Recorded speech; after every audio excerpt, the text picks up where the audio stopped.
My newly engaged friend implied that the reason my boyfriend hasn't proposed after 3 years is because he doesn't actually want to marry me, and now I'm terrified she might be right. So my friend Elise is engaged to Rick, and I, 29 female, am dating Luke, 31 male. Elise and Rick have been engaged for a year, together for 2, and I've been with Luke for 3 years now. Elise and Rick had their engagement party Sunday afternoon. I was chatting with Elise, looking at her ring, and I'm not going to lie, I felt a bit of envy.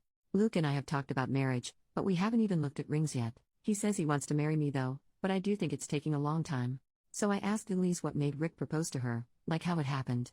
She told me that on their first date, she told him that he had a deadline.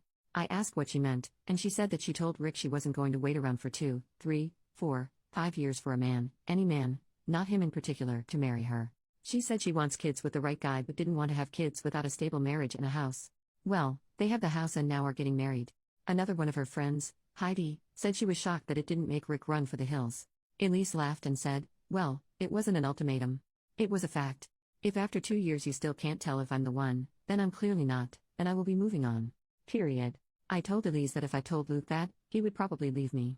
That's when Elise said that Luke probably isn't the right one then, if after 3 years he'd leave me for expecting marriage. That hurt my feelings, so I told her that marriages don't always last and doesn't mean someone is the one just because they propose.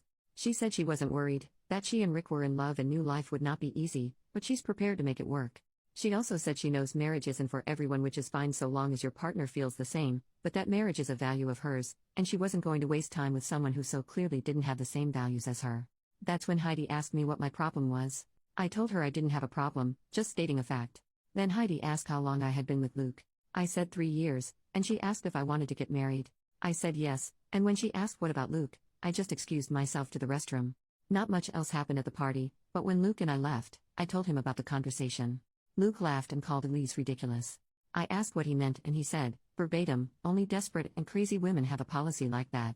Let it happen when it feels right. So I asked him if he wanted to marry me, to which he said of course, and I asked then why weren't we engaged when we've been together longer.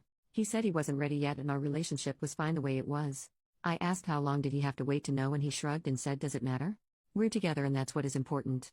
The conversation paused for a minute and then Luke asked me not to be like Elise. He said that he doesn't like being forced to do something.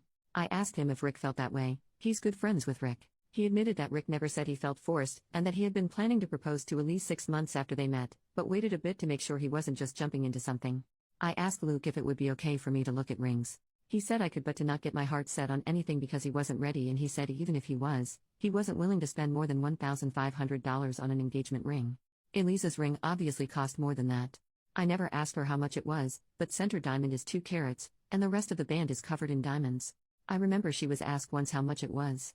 She wouldn't answer but said that Rick bought a ring he wanted her to love and did not care about the price. He found the ring she liked, looked at the price, and saved money to purchase it debt-free. I didn't mention that to Luke, but her telling me that came back when Luke said he was only willing to spend $1,500 on a ring I'm not even allowed to really look for. I'm not really sure why, but the conversation with Luke and Elise has made me very sad. I'm slightly angry at Elise for her implications but mostly I'm disappointed in Luke based on our conversation Sunday. He hasn't mentioned it since this weekend, but it's all I can think about. Did Elise go about it the right way? Is Luke wasting my time? I don't know, both of those conversations Sunday have me feeling like something is off. Update 4 days later. First, some info. Elise and Rick will have been together 3.5 years by the time they get married. I also think I gave the wrong impression of their relationship. Elise didn't demand a proposal from Rick, and she was surprised when it came. They honestly sound like they just had a whirlwind romance. She also didn't say she had to be married by the end of 2 years but that you should know if you want to marry her by the end of 2 years and be ready to be engaged so long as financially, work-wise, and in personal life everything is okay. They were together for a year and a couple months before he proposed. He did not propose at 6 months. He told Luke he knew she was the one at 6 months and started looking for rings then, but they got engaged later than that. Also, I don't care how much Elise's ring cost or how big it is. I didn't include that part because I was being petty. I was annoyed because Luke basically told me I don't get a say in what I'd be wearing. He developed the budget on his own without talking to me about it, and he knows next to nothing of jewelry and has never asked me what I like. I always thought he'd do what Rick and other mutual friends did, which is look together, develop the budget together, and then he picks what he thinks I would like. Rick didn't have the money for Elise's ring, his own words, so he made a financially sound decision to save up for a ring he knew she'd like but wouldn't break their bank either. I figured Luke was going to do the same thing but apparently he had no intentions of doing so. Lastly, someone mentioned that Rick doesn't have as much going on as Luke does, which isn't true. I don't know what Rick actually does, but he works for a major company in the financial department. He's not an accountant, but he basically supervises all money coming and going, sort of like a treasurer. Elise is a school guidance counselor. So both are very educated, no kids outside of their relationship, and are doing okay. Anyway, with me and Luke, he is very much go with the flow. More than I thought, actually.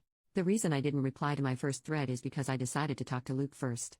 Long story short, we broke up. Several comments said I needed to communicate what I wanted clearly to Luke, so I took an hour to write out what I really wanted in the next couple of years and then told Luke the night I posted the first thread. I told him that after 3 years, we should be seriously considering the next step. I told him I wanted kids, and with my age, I'm scared of health problems and complications if we wait too long. I told him that before we buy a house, we were looking, that I want to at least be engaged like Elise and Rick were. That's not a comparison per se, but I reflected on this and I think buying a house with a boyfriend who can't tell me when he wants to be engaged isn't very smart. Elise and Rick were engaged when they bought their house, so were several of our married friends, and I realized that's the minimum stage in our relationship I want to be in before purchasing a home. Luke's reaction was not pleasant. He told me he felt like I was trapping him in a corner and demanding a ring when I wasn't. I told him I wanted to plan and to see if we were on the same page, but I wasn't expecting a ring tomorrow or anything, just over the next year or so. He told me he'll propose when he's ready, and me bringing it up over and over again is making him not want to do it because he thinks I just want a ring, but I don't. I want a family, but I don't want to be one of those women who has a kid with a man who doesn't actually want the same things I do. I told him that he doesn't seem like he wants to get married, and that's when he said it. Luke told me he wants to get married but admitted he didn't know anymore if he wanted to marry me in particularly. When I asked why, he said he doesn't think I have enough ambition. Luke wants to get a promotion at his job, he works in marketing, he's going to school for his master's, and he's into self-improvement like going to the gym and eating healthier and mental health books. He said he felt like I just wanted a marriage and kids and then I would be a stay-at-home mom, which he doesn't want me to do. He wants me to work, but I work as a secretary for psychology service. Luke makes almost 3 times as much as I do. And I don't want to go back to school. I hated it the first time, and I can't afford to do it again even if I wanted to. Plus, I love my job. Great pay, great benefits, and my bosses and coworkers are really cool. But he told me that was an excuse, and he doesn't want to be tied to someone who is, as he said, okay with just being okay, and that he wants more than that out of life. I was angry because I feel like I've asked this of him before and he always said he wants to marry me.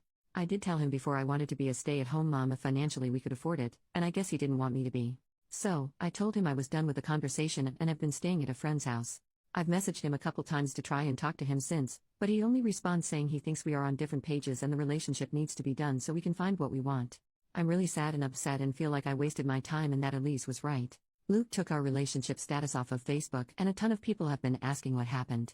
His responses to my text messages also just seem so cold. From what I've heard from mutual friends, he sounds like he's doing okay and went out Friday night with some friends to a bar. No, I have not talked to Elise though she did reach out. But that's what happened. I don't even know anymore.